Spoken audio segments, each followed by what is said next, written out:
एक बादशाह के महल के चार दीवारी के अंदर एक वजीर और एक कारिंदा रहता था। वजीर और कारिंदे के पुत्र में गहरी दोस्ती थी।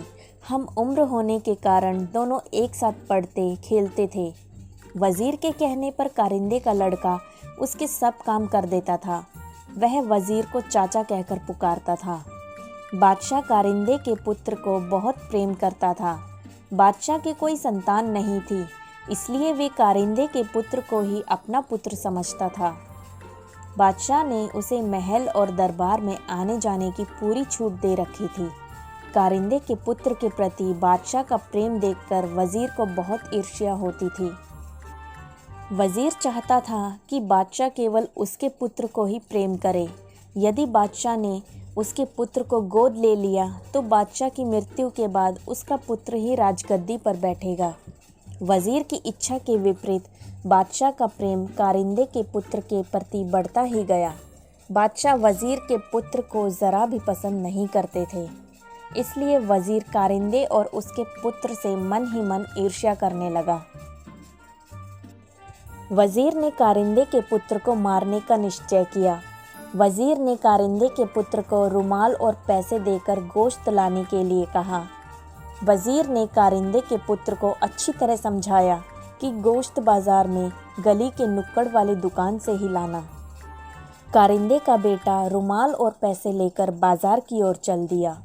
उसने देखा कि उसका मित्र वजीर का बेटा भी वहां पर खेल रहा है। वजीर के लड़के ने कारिंदे के पुत्र से कहा कि तुम मेरा दांव खेलो, मैं जाकर गोश्त ले आऊँगा। कारिंदे के पुत्र ने उसे पैसे और रुमाल देकर दुकान का पता बता दिया। इस प्रकार वजीर का पुत्र गोश्त लेने चला गया और कारिंदे के पुत्र दांव खेलने लगा। वजीर के पुत्र ने दुकानदार को पैसे और रुमाल देकर कहा कि इसमें गोश्त बांध दो। कसाई ने रुमाल में बने हुए निशान को पहचान लिया। इस रुमाल को वजीर ने कसाई को दिखाते हुए कहा था कि जो लड़का इस रुमाल को लेकर गोश्त लेने आए तुम उसे मौत के घाट उतार देना। कारिंदे के पुत्र को मारने के लिए वजीर ने कसाई को पैसे भी दिए थे। कसाई ने अंदर भट्टी जलाकर सारी तैयारी पहले से ही कर ली थी।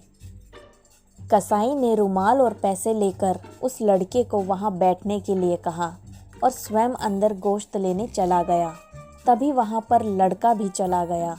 कसाई ने तुरंत उस लड़के को उठाकर जलती हुई भट्टी में झोंक दिया।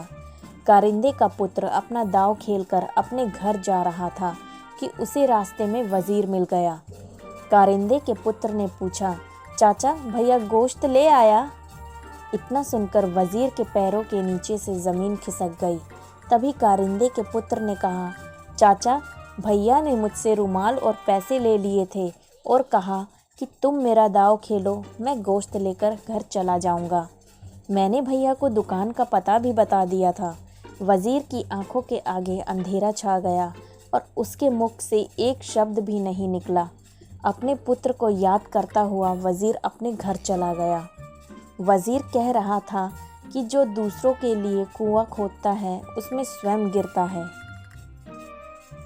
इस कहानी से हमें यही शिक्षा मिलती है कि हमें कभी किसी का बुरा नहीं करना चाहिए।